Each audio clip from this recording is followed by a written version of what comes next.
I'm Amerdeep Panesar, and I'm from the University of Huddersfield, and I've been interested in this topic, and I want to share with you a story of why I got interested in it at my university. I'm in third year now, but last year I took a module in modern India, and we were learning about Indian soldiers, and the topic covered right from mutiny all the way to partition, so it covered almost 100 years of history. And the teacher said to me in a seminar, Amerdeep, doesn't this bother you that you learn about Indian soldiers in India? And I go, why would it bother me? And she goes, well, it's your history, does it not upset you? And I said to her, no, don't be silly. don't upset me. And then I went home, and then I don't know, a few weeks later I thought about what she said, and I thought it does upset me. And now sometimes I'll read through an extract from a soldier and it will bring a tear to my eye, as sad as that sounds, and that's how moving some of these stories are. Now, before I start, I'm predominantly researching Sikhs, and it sounds like this is being echoed, but everyone is talking about this is about being inclusive, and I'm just talking about Sikhs because that's what I know. I don't want to tread on toes, so I'm just talking about Sikhs. Now, I wanted to cover in particular modern memory in Britain before I covered it, and these are a few of the images I collected. And if you asked people in the country, to paint a mental picture of war, in particular the First World War, these are some of the images that might come into their head, such as trench, mud, rifles, soldiers, just some basic imagery. And I think, I mean, as one of the most famous historians on World War I said, the First World War belongs to no one. Historians may convince themselves that they have a monopoly of history, but again, this is back to the thing: history belongs to no one, and these views that are put need to be expanded. We need to move away from the sort of focus on the Western Front and look at areas like Gallipoli and in North Africa, and look at other theatres of war. And again, I just want to echo, thank everyone in this room sharing this view that this history belongs to no one. It's shared across so many different people. The war's outreach was massive. This is just an example. This is an example of a postcard. Underneath it says "The Gentlemen of India marching to chasten the German hooligans," and on the other side it says it in French, and I think that's a beautiful postcard from the era, and I think it's something, it shows that even in France this had an impact. The Sikh contribution was large, and we've covered contributions from other soldiers, but the Sikhs fought in many different theatres of war, from the Somme, Flanders Fields, Gallipoli, Africa, and across all major theatres of war. The Sikhs saw service. Over 100,000 Sikhs saw active service by the end of the war, despite making up less than 2% of the Indian population.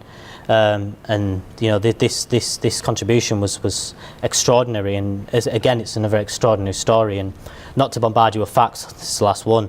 Of the 22 military crosses awarded to the Indian Army in World War I, 14 were awarded to Sikhs, and it just goes to show these extraordinary facts. But yeah, it's still, until recently, and it's still a story that's not really known. It still needs to be uncovered, and we still need to remember the forgotten. This is just a few examples of Sikhs on war. And the first project which I got involved with was the Empire, Faith and War project. And I'm going to talk about 3 projects in particular, all amazing projects and absolutely fascinating. The Empire, Faith and War project is a massive project, absolutely huge. And the reason why I want to start with this is it shows the appetite of people in Britain, of how much they want to learn about this. This gallery, one of the outputs of the project, it was a temporary gallery at the School of African and Oriental Studies, and this gallery was a gallery on Sikhs in the war, and in this temporary gallery 23,000 people visited it, which shows the appetite. People really want to learn about this. But the extraordinary bit for me was when we were part of the BBC World War I at Home tour, and this was a tour that went all around the country, and literally they stationed Armed Forces Day, they were at the Woolwich Arsenal, they were at many different events, but I was particularly excited by the one that was in the centre of Nottingham. And what was interesting to me, it was in the centre of Nottingham, and it was a standalone event. There was no other event. This was sort of just standalone in the centre of Nottingham, and we had a stall dedicated to the Sikhs. And this is where one of the sort of more moving stories moving sort of moments happened for me was, at the time we had artifacts on the table, we had medals, we had all sorts, but we also thought of a little bit of tongue-in-cheek thing. We thought we would try to tie turbans on people. You know, we had someone tying turbans, and on the first day, students attended from primary schools, and a lot of them were really interested and really wanted to get a turban tied on, and you know, loads of kids were enthusiastic. But the special thing was it was run over 2 days. It was run on the Friday and the Saturday, and on the Saturday one of the pupils had come back with his mum just to get the turban tied on and a photo taken, and it just goes to show, like, you know, this we all couldn't believe it. We got a photo with him, and you know, he really dragged all his mum all the way just to get a turban tied. And I think it just goes to show, you know, even when you take it to the youngest of kids, even they are really gripped by this story, and I think that's one of the most moving things for me.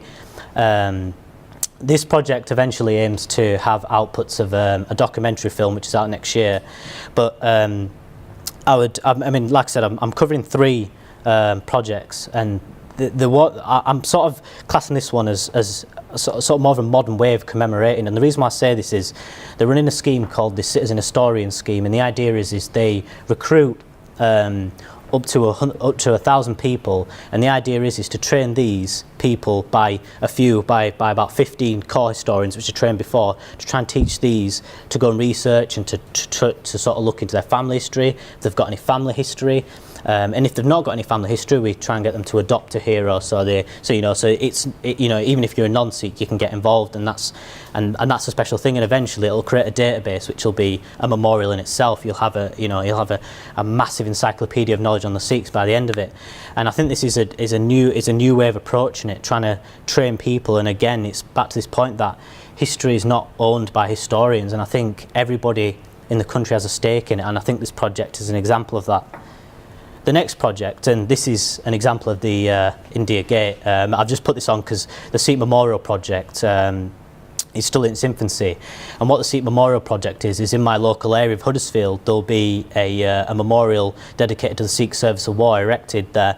The planning permission's gone through and the council have passed it. All that needs to happen now is sort of like the design of the soldier and how it's going to look. And again, we've had much talk about how this memorial is going to look, and we've moved away from the aggressive and we've looked at more serene poses. So this is not about aggression, and it's about commemoration and remembering. And this project, again, when the memorial is unveiled, it's about people knowing why this memorial is open. There's no point opening a memorial to the Sikhs in the local area if people just walk past it and don't understand what it is. The local area needs to be educated on why we're opening this memorial. And just to show an example of how much people in the local area are embracing this is Huddersfield, a local district in West Yorkshire. A poll went out in the Huddersfield Examiner asking people if they wanted a Sikh War Memorial in Greenwood Park, which is the park, and almost unanimously people said yeah, they really would like a Sikh War Memorial. So again, it's back to the appetite. People really want to know. And eventually, you know, this project aims to go into schools and do talks. And when the memorial's eventually opened, you know, we want schools to be there. We want, you know, Sikh servicemen and just try and just create a big buzz around this memorial that's being opened. And I think what's so great about this project is it's not necessarily been done by a big organisation or a big lot of funding.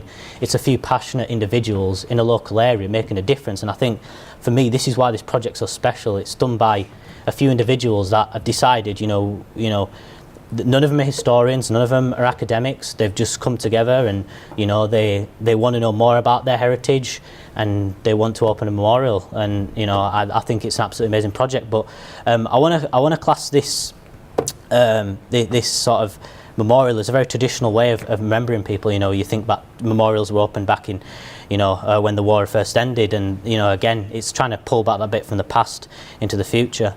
And the last project I want to talk about, and people might look thinking, why have I included a dance group, Annapurna dance group? And the reason why this group sort of really captured my imagination more than I could have imagined. And they said they got an HLF grant to commemorate Indian soldiers, and they're going to do that through dance. And then I thought, I didn't know how quite that would work, and they're creating an education pack as well to go into 27 different schools in the local area. But then she started explaining to me more that they're commemorating Indian soldiers through an Indian dance, and this dance group has been around for 20 years in the local area of Halifax. and their sole aim is to maintain sort of Indian dance heritage. And then it occurred to me that they're remembering Indian soldiers through Indian heritage, like they're commemorating Indian soldiers through, you know, traditional Indian dance. And I thought, that's the first time I really thought that someone's actually commemorating Indian soldiers through through a traditional Indian way.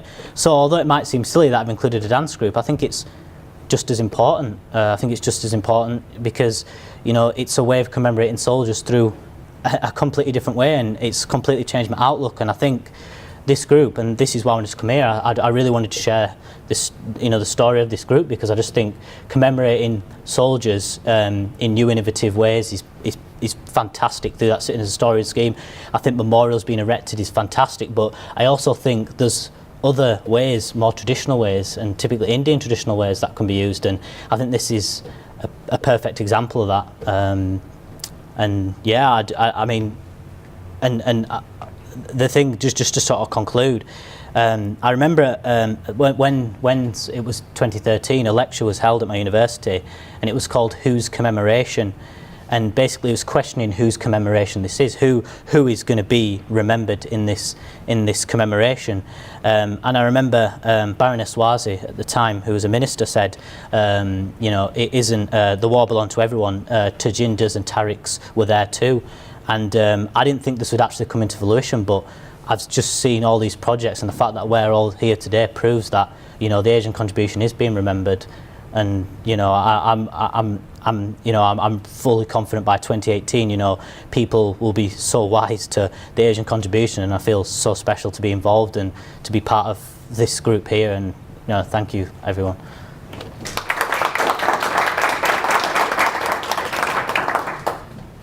Thank you very much. We'll all sat there very